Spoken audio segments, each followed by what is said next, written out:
Actually, let me do that. Okay, it's going. What will they do with the native indigenous people? They'll crush them. Yeah, they'll crush them. Okay? So we got Ivan the Terrible expanding to the east, taking over more and more territory, not quite to the Pacific Ocean yet, but taking over more and more territory and establishing a precedent for powerful Russian leaders. You got to be a good, powerful conqueror, and don't let anyone mess with you.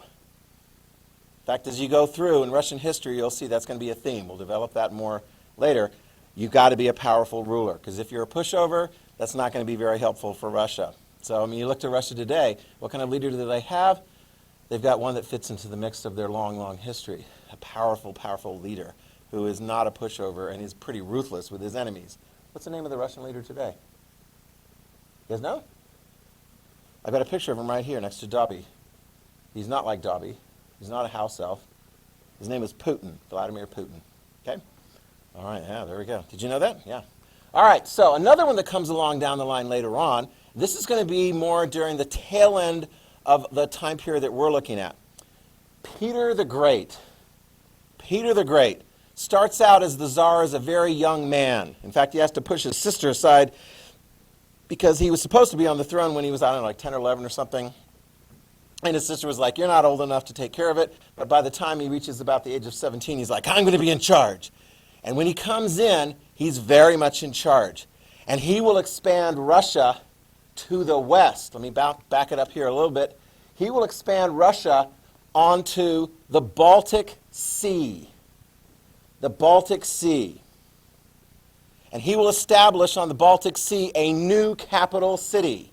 Make sure you write that down. His new capital city. It's not Moscow. He thinks Moscow's too old-fashioned and the old Russian ways are too old-fashioned.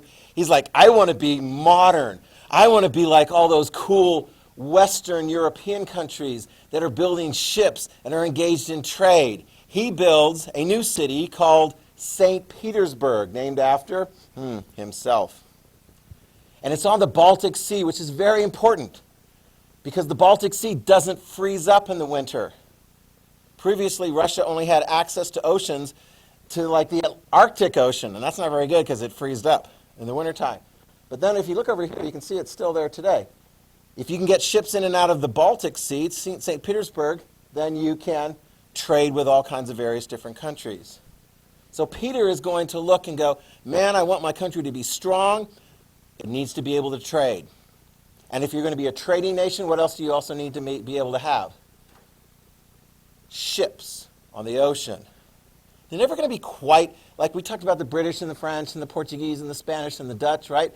You're not going to be talking about the Russians so much yet. But he will focus on building a navy. You can write that down as well. He wants to build a navy because he wants his country to be powerful and to be competing. The only reason he got that territory to build his capital city is because they beat Sweden. It's like a Scandinavian country way up in northern Europe. He beat Sweden in a big war, took over some territory. And there he establishes his capital city with Western styles. He wants European styles. He hated old-fashioned Russian long coats that the men would wear. He's like, that's not very fashionable. And he would literally go in there and cut off the tails of the long coats. And if the men had long beards, which is traditional for Russian men, he would cut those off because the European men didn't have long beards. He was very much enamored in European styles. He built not one but two, you write that down, 2 imperial palaces. When he went traveling to France, he was very impressed with the French royal palace that Louis XIV had. He's like, man, I got to get me one of those. Actually, come to think of it, I'll have 2 of those. And he didn't just rely on others. This guy was crazy smart. He was crazy smart. I mean, he was in charge of a country. He was the one singular ruler of his country, but he was also really interested in science and technology. So instead of just relying on others to tell him how to build ships, how to build buildings, how to do this, he went and he found it out himself. And he didn't want to like draw a lot of attention to him, so he went like incognito. Do you know that word, incognito? Have you ever gone incognito? It's like you're sort of trying to sort of like sneak in there. So I mean, I kind of joke about it. I can be like, I am Petrov. I am Russian exchange student. I'm just here to look and see how you build ships. Whatever, dude.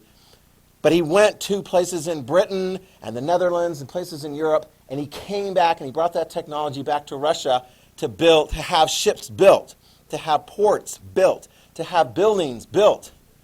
And his buildings, I mean, they're magnificent. They don't look like Russian buildings. No onion domes in this palace. Looks very much like sort of a French architecture. And he loved fountains. And he wasn't just going to leave it to somebody else to do all these magnificent fountains in these vast gardens that he had. He designed them himself. And he had a wicked sense of humor. He would invite people to come and visit his summer palace just outside of St. Petersburg. And they would come in their finest clothes. And he would say, walk along this path. And of course they'd be walking along this path thinking, oh, this is great. I'm a guest of the Tsar. And then all of a sudden they'd step on a rock, a pebble in the path. And water would come shooting out at them from all over the place. And you're in shock, and you're like, oh my gosh, what happened? And then you start to figure it out, because Peter the Great is standing over on the side laughing his head off. I mean, they still have it today. When I went there in 1985 and visited, they still had the trick fountains that Peter the Great put in to punk his guests at St. Petersburg when they were visiting his palaces. He was a very good example, make sure you have that, a very good example of an all-powerful Russian ruler. He wanted to westernize his country, modernize his country, because what have we been looking at? Western Europe, have they been making great gains during this time period we've been looking at? They're like, heck yeah. And they've got science figured out, technology, they're taking over other parts of the world. Yes, it helps that they got disease, but they're a big threat to Russia. And it's going to be one of the themes that we'll look at as you go through history. You get to modern times. It's like, what do you consider one of the biggest threats to the United States of America? What country? Does Russia make your top 5 list? When I was your age, it was the number 1 threat. In the Cold War, they had nuclear missiles pointed at us, and we had nuclear missiles pointed at them. Russia's relationship with the West, with Europe, and then ultimately the United States is going to be very tense. So there's a lot of competition there. And if you want to be a strong ruler of Russia, yeah, you can build trick fountains and so forth, but Peter the Great knew he needed to be on top of his game, otherwise his country would suffer. The next one I want to talk about is another Peter. We've actually introduced him before, because we introduced him in the context of the 7 Years' War. Let's remind ourselves, the 7 Years' War took place 1756 to 1763, and it lasted 7 years. There was fighting going on in Europe, and there was fighting going on in the Americas and over in India. Who won in India between the British and the French? British. Who won in America between the British and the French? The British. What did the British have better militarily? A navy, yeah, very good. So, but Peter the Third was the Russian ruler that came in. He gained, he inherited power, I should say, in partway through the 7 Years' War. And his country was, let me see, they started out being on the side of like Austria and France, and then they switched. He switched in to be on the side of Britain and Prussia. Do you remember why he switched to be on the side of Britain and Prussia? I told you that story. Remember that one? Yeah, he liked the Prussian leader. He's like, he's my friend. I like him. He's cool. I really like him. Make sure you write this down. Peter the Third, he's got the name Peter, as in Peter the Great, but that's all he's got. He does not go down in history as a very powerful Russian leader. And this is sized up fairly quickly. Right? I mean, he switches sides in the 7 Years' War because, I don't know, some historians go, he's got a bromance or something with the Prussian, king. I'm like, what the heck? Well, what about his wife? That's who we really want to talk about. Catherine. Remember her? She's not from some Russian family. She got married in from some German-speaking, royal family. It was an arranged marriage. And make sure you write this down. He was not that interested in her. And he's like, wow, how's the next generation going to go on if he's not even interested in her? I mean, he wants to pack her off to a convent. I mean, not even let her live in the palace and so forth. Pack her off to a convent. Do you remember what happened to Peter the Third? I think I told that story. Remember what happened to Peter the Third? Was his wife happy about being packed off to a convent? No. Were the other Russian nobles in the country thinking, oh yeah, this is the guy that's going to lead us during difficult times? No. So what did they do about it? What did they, like, stage an election to elect somebody else as the Tsar? No. What happened to Peter III? They overthrew him. You're like, yeah. I mean, they stuck things in him. They poked him. They prodded him. They arrested him. And here's the weird thing. The nobles overthrew the Tsar because they thought he was too weak. His wife went along with it. Did she ultimately benefit? Yeah, make sure you write that down. She did ultimately benefit with the demise of her husband, the weak Peter III. Because who's going to end up ruling Russia? She is. And what would she go down in history as? I think I've got her name written down here. Yep. Catherine the Great. The second Catherine, Zarina of Russia. She'd have to learn how to speak Russian. She learned it, and she learned how to be a tough, tough Russian autocratic ruler. She didn't mess around with people. Think of her as being sort of like Elizabeth of England, very powerful, very smart, very wily, and she would be ruthless on her enemies. Although, as it points out here in the handout, she liked to be known as the enlightened monarch. She was pen pals with some of the Enlightenment writers. You know, those writers who are like science and reason and balanced government. Some of them were talking about like balanced government and so forth. We're talking about John Locke and like social contracts. She was always writing letters and like, yeah, I'm an enlightened monarch. She was not really an enlightened monarch. That was what she wanted some people to think of her as. But if she got a rebellion in her country, what is she going to do with the rebels? You don't know? Yeah, that's what she did. Yeah, she killed them ruthlessly. She's like, I don't care about my reputation as an enlightened monarch more than I care about my reputation as someone who's not going to be messed with. She crushed rebellions. She also expanded Russia. She got in fights with the Turks. Okay, we'll talk more about the Ottoman Turks later on. We talked about them a little bit because they kind of rose up, remember, and they got in the way of that trade that was going on nicely between Italy and China and so forth, the Ottoman Turks. She got into a fight with the Ottoman Turks, and she won. No tears being shed. She took over, write it down, Crimea. Crimea, I don't know if you can barely see it. Maybe this map's a little bit better here. If you look right here, this little blip of territory that goes into the Black Sea, she conquered that from the Turks. So she expanded, write it down, she expanded Russia's territory, taking it away from the Turks and going into the Crimea region. She was a tough, tough ruler that way. A very tough ruler. Okay? And she got, therefore, access to the Black Sea. By 1783, she had access to the Black Sea. Another way to send Russian ships out into the oceans.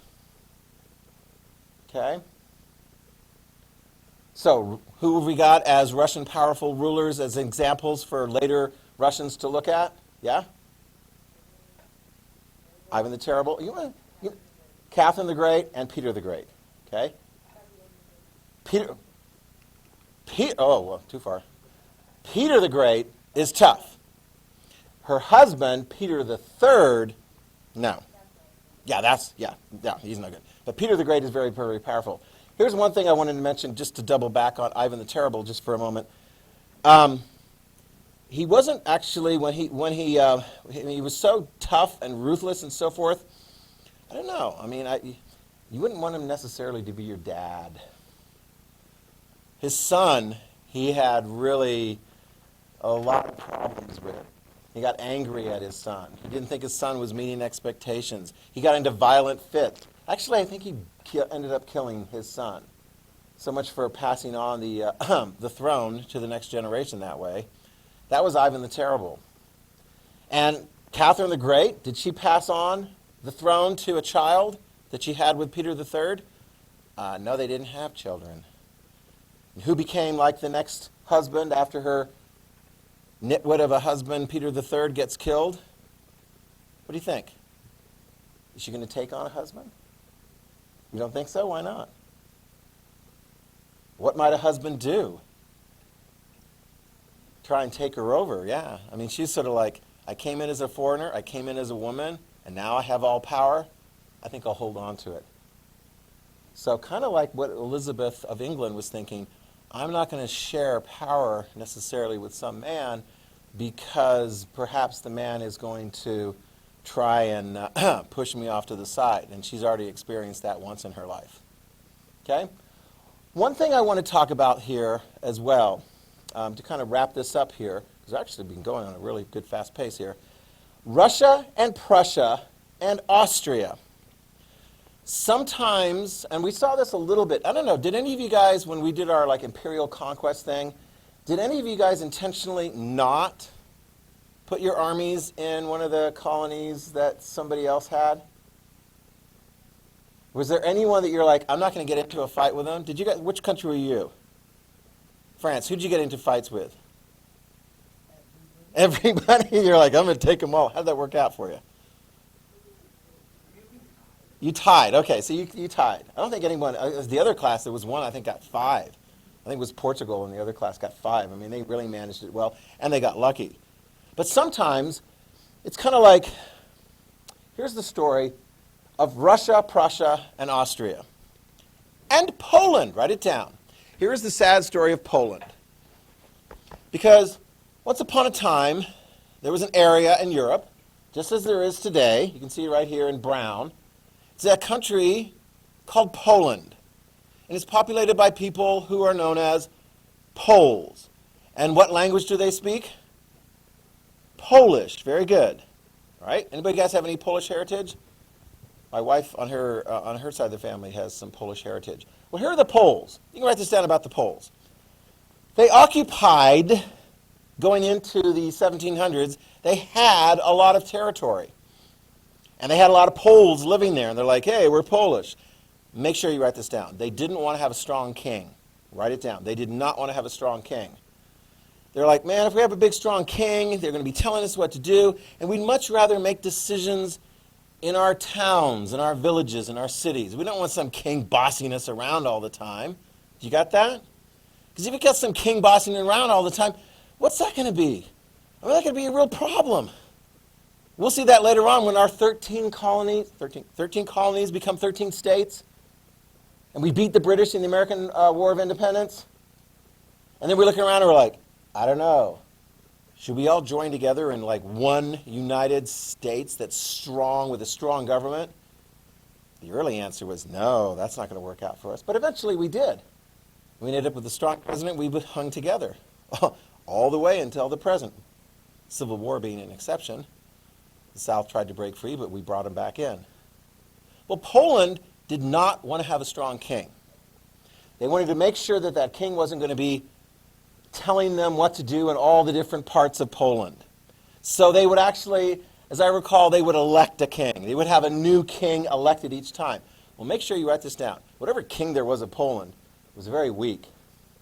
There's a danger in having a weak king.